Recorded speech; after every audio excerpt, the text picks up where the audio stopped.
সকলোকে আপোনাৰ এটা নতুন ভিডিঅ'লৈ আন্তৰিক স্বাগতম জনাইছোঁ। আজি মই আপোনালোকক দেখুৱাম মৌ বাহাৰ পৰা মৌ কেনেকৈ সংৰক্ষণ কৰা হয়, মৌটো কেনেকৈ মৌ বাহাৰ পৰা পৃথক কৰা হয়, কেনেকৈ মৌৰ ৰস মৌ জোল প্ৰাপ্ত হয় সেই বিষয়ে মই জনাম। এইখন হৈছে আমাৰ ঘৰৰ মৌ বাহ আৰু মৌ বাহখন কেনেকৈ থাকে সেই সবিশেষ মই এই ভিডিঅ'টোৰ জৰিয়তে জনাম। বন্ধুসকল, এয়া হ'ল মৌ। এনেকৈ মৌৰ ৰস এই দেখিছেনে আপোনালোকে, এনেকৈ মৌৰ ৰসবোৰ মৌৰ বাহাৰ পৰা পৃথক কৰা হয়। আমাৰ বিশেষকৈ ভোগালী বিহুৰ সময়ত এনেকৈ মৌৰ ৰস দেউতাই পাৰে। দেউতাই এনেকৈ মৌৰ ৰসটো পাৰি আছে দেখিছেনে। এনেকুৱা চিষ্টেমত আপোনালোকে মৌৰ ৰসটো মৌ চাকনিৰ পৰা চেকনি যিখন থাকে তাৰ পৰা নোহোৱা কৰিব লাগিব। ঠিক আছে, এই মৌ বহুত ওলাই গৈছে দেখিছেনে। এইখিনি মৌ একদম পিয়ৰ মৌ, ইয়াত কোনো ভেজাল নাই, চেনি দিয়া নহয়, ফুলৰ ৰসৰ মৌ একদম ধুনীয়াকৈ গিলাচ ভৰ্তি হৈ গ'ল। এইখন হৈছে মৌৰ বাহ, দুটা দেখাই দিয়ে মৌৰ বাহখন ভালদৰে। এইখন হৈছে আমাৰ মৌৰ বাহ, ওচৰত দেখাই দিয়াচোন মৌ বাহ।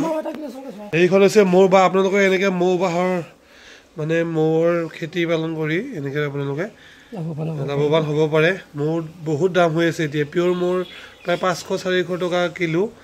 সেইকাৰণে এনেকৈ ধুনীয়া গামোচা থৈ দিছে। এইখন হৈছে তাৰ ওপৰত থৈ দিয়া মেইন চাকনি। আৰু এইটো বস্তু খাই বহুত ভাল লাগে, এইটো মিঠা লাগে খাই, এই বস্তুটো খাই বহুত মিঠা লাগে মৌ মাখি। এইটো আপোনালোকে এনেকুৱা এখন চেকনি লাগিব। এইটো মৌ বাহখন দেউতাই মৌ বাহৰ পৰা লৈ আহিলে আৰু এতিয়া এনেদৰে মৌবোৰে নাকামোৰে। এতিয়া যেতিয়া খং উঠি থাকিব সিহঁতক জোকালে কামুৰিব, কিন্তু এনেও চুৰিৰে এনেকৈ আপোনালোকে ধুনীয়া কৰি এইটো মুখকেইখন খুলি ল'ব লাগিব।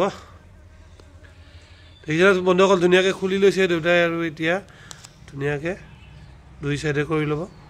এইখন হৈছে মোৰ চেকনি, দাদা চেকনি বুলি কয়, বিচনী চেকনি বা বিচনী। আৰু ইয়াত মানে কিবা কয়, ইয়াতে মৌ বাহখন দিব আৰু ঘূৰাই দিব, হৈ যাব ধুনীয়াকৈ। দেখিছেনে।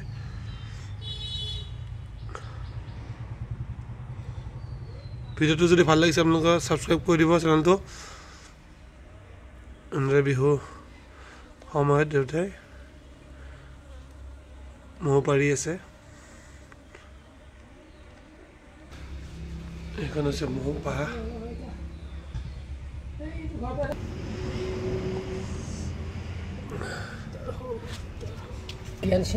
কি বুলি কয় আপোনাৰ